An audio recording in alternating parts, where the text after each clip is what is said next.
Namaste, myself Triveni Khurana, Assistant Professor, Faculty Physiotherapy and Diagnostics, JBM, Rajasthan.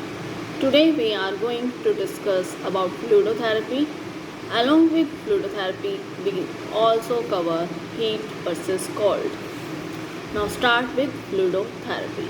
It is a dry heat modality that transfers heat energy by forced convection.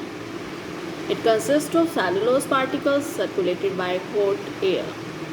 Cellulose particles become suspended when the stream of air is forced through them. The fluidized particles demonstrate properties similar to those of liquids. Patients tolerate a much higher temperature than with either paraffin wax or moist heat. It is a superficial heat therapy in which the viscosity of air fluidized system is low, which allow a patient to submerge body parts into the fluidized bed and suspend these parts similarly to a fluid bath, which permits exercise with relative ease. It also provides a strong massaging action, sensory stimulation, and levitation. Now let's talk about fluidotherapy unit. It comes in a variety of sizes and are best used for treating the distal extremities. The patient places the body part through the intrinsic sleeves of the fluidotherapy unit. The sleeves is then secured to keep the cellulose particles from escaping. The treated part feels as it is immersed in a moving liquid bath such as whirlpool. There are some physiological effects of fluidotherapy such as general heating effects, micro massage, levitation, sensory stimulation. Exercise during treatment can help increase range of motion.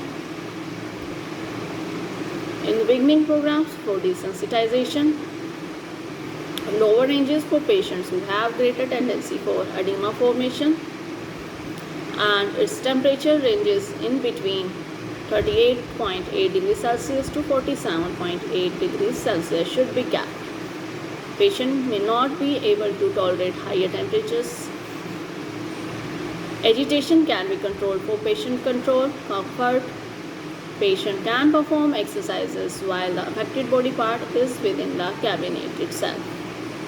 Fluidotherapy may be benefit clinically in increased soft tissue extensibility and reduce joint stiffness. Now, what are the various advantages of fluidotherapy? It is convenient and easy to apply, and this temperature can be controlled. Agitation can be controlled for comfort.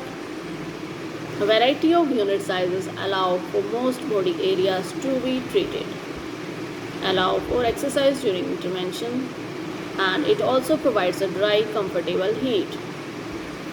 Now, what are the various disadvantages of fluidotherapy? These are: it is relatively expensive modality, intolerance to the end closed container, intolerance to dry materials used. Now, what is the indication for fluidotherapy treatment? These are pain reduction, chronic inflammatory condition, and post-fracture management. Other than these, desensitization and Raynaud's syndrome. There are some contraindications in which fluidotherapy cannot be used. These are symptomatic pain relief unless etiology is established, cancerous lesions, open wounds, and serious infectious diseases. Now we are moving towards heat versus cold. The choice whether to use heat or cold totally depends on the stage of injury or disease, area of body treated, the desired physiological response, the type and amount of tissue damaged, patient's physical and psychological state, and also patient preference determined by cold or heat hypersensitivity. Let's talk about cryotherapy. It is used in the acute stage of injury inflammation. This vasoconstriction occurs, which leads to reduction in metabolic rate, reduction in inflammation, and reduction in pain. Heat at this stage aggravates inflammation. The first 24 to 72 hours after injury or until acute bleeding and capillary leakage have stopped. It also reduces muscle spasm, reduce pain around joints before range of motion exercises. Now, what is thermotherapy or what is effects? It is used in the second phase of rehabilitation. Second phase of rehabilitation is subacute phase and chronic phase, which increases circulation and cellular metabolism. It has analgesic and sedative effects. In acute inflammatory stage, it increases hemorrhage and increases edema. It also reduces pain and muscle guarding spasms and also promotes healing. Now let's discuss about advantage and disadvantage of using heat or cold. First, we see about heat. Advantage of heat is decreased pain, increased tissue extensibility, and decreased stiffness, where the advantage of cold is it may prevent further swelling and decrease pain.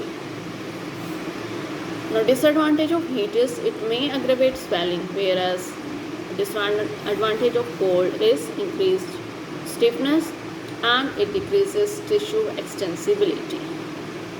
Now, indications for thermotherapy are painful condition, muscle spasm, acceleration of healing, subacute and chronic inflammation prior to stretching and mobilization exercises, whereas indication for cryotherapy are reduction of edema and joint effusions, control of acute inflammations, modification of spasticity, and facilitation of motor control, and muscle spasm, and in painful conditions it can also be used. Now, what is the various contraindications related to thermotherapy? These are acute inflammation, acute infection, open wounds, impaired sensation, and impaired circulation.